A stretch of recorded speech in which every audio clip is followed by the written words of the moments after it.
Imagine a city so steeped in sin that its fate was sealed by the very hand of God. A city whose walls crumbled to the ground with a single shout, leaving nothing but ashes and echoes of divine wrath. This is the story of Jericho, a city once mighty, now cursed to remain in ruins, a stark reminder of what happens when the sacred is defied. But what if I told you that Jericho's tale didn't end with its destruction? That deep within its ruins a curse was laid, a curse so powerful that it would haunt any who dared to rebuild it.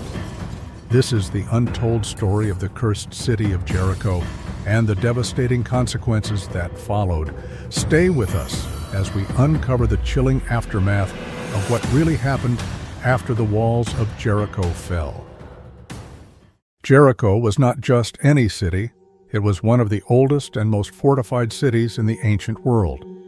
Surrounded by massive walls that seemed impenetrable, Jericho stood as a symbol of strength and defiance. Its people were confident in their security, believing that no enemy could breach their defenses. But this city, with all its might and grandeur, was about to face an adversary that no wall could withstand, God Himself. As the Israelites approached, led by Joshua, Jericho's fate was sealed. This city, which once thrived in wealth and power, would soon be reduced to rubble by the hands of divine judgment. The strategy for taking Jericho was unlike any other military campaign. There were no battering rams, no siege towers, no traditional warfare tactics. Instead, Joshua received specific instructions from God that seemed illogical to the human mind but were perfectly aligned with divine will. For 6 days, the Israelites marched silently around the city, carrying the Ark of the Covenant. The silence was eerie, creating an atmosphere of tension and anticipation. On the 7th day, they marched around the city 7 times, and at Joshua's command, the priests blew their trumpets, and the people shouted with all their might. The result was nothing short of miraculous. The mighty walls of Jericho collapsed, and the city was left defenseless. This victory wasn't just a physical triumph. It was a testament to the power of faith and obedience to God's will. With the walls down, the Israelites stormed into Jericho and carried out God's command to utterly destroy the city. Every man, woman, child, and animal within the city was put to the sword. The city was set ablaze, and everything within it was destroyed, except for the precious metals which were placed in the treasury of the Lord. This was not an act of cruelty, but a divine judgment against the wickedness that had permeated Jericho. The city had been a hub of idolatry and sin, and its destruction was a purging of that evil. The only ones spared were Rahab and her family, who had shown faith by hiding the Israelite spies.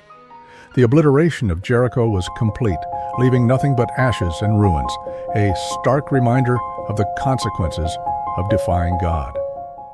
After the destruction, Joshua stood among the ruins of Jericho and declared a curse over the city. He proclaimed that anyone who attempted to rebuild Jericho would do so at a great cost.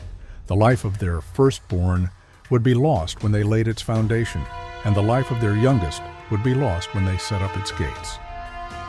This curse was not just a deterrent, it was a divine command to ensure that Jericho remained a symbol of God's judgment.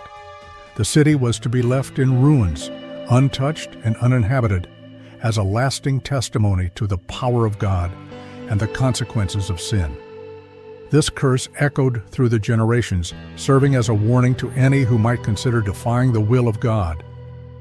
Centuries later, during the reign of King Ahab, a man named Hiel of Bethel decided to defy Joshua's curse and rebuild Jericho.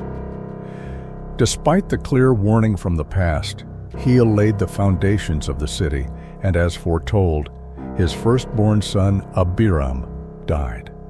When he completed the city by setting up its gates, his youngest son, Segub, also perished. The fulfillment of this curse was a chilling reminder that God's words are not to be taken lightly. Hiel's actions led to personal tragedy, and his story became a cautionary tale about the dangers of arrogance and defiance against divine decrees. The city of Jericho once again became synonymous with death and the wrath of God. Even in the New Testament, the city of Jericho carries a shadow of its cursed past. Although it was eventually rebuilt and inhabited, its history of destruction and divine judgment lingered. Jericho is mentioned as the place where Jesus healed blind Bartimaeus, and where Zacchaeus, the tax collector, climbed a sycamore tree to see Jesus. These stories of redemption took place in a city long marked by its cursed history, suggesting that even in a place of past judgment, God's mercy could still be found.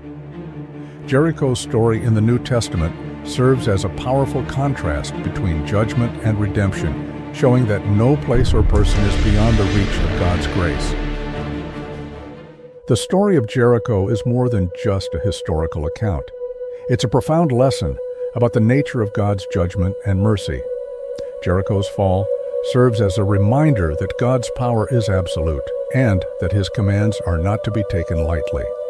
The curse placed upon the city shows the lasting consequences of sin and the importance of obedience to God. However, the later stories of healing and redemption in Jericho also remind us that God's mercy is always available, even in the most unlikely places.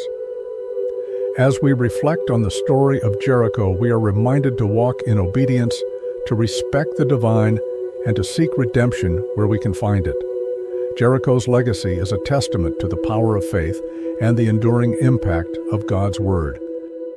We have reached the end of this story. If you enjoyed this content and want to see more stories like this, please consider subscribing to my channel. Don't forget to like, share, and hit the notification bell so you won't miss any updates. Thank you for watching, and see you in the next video.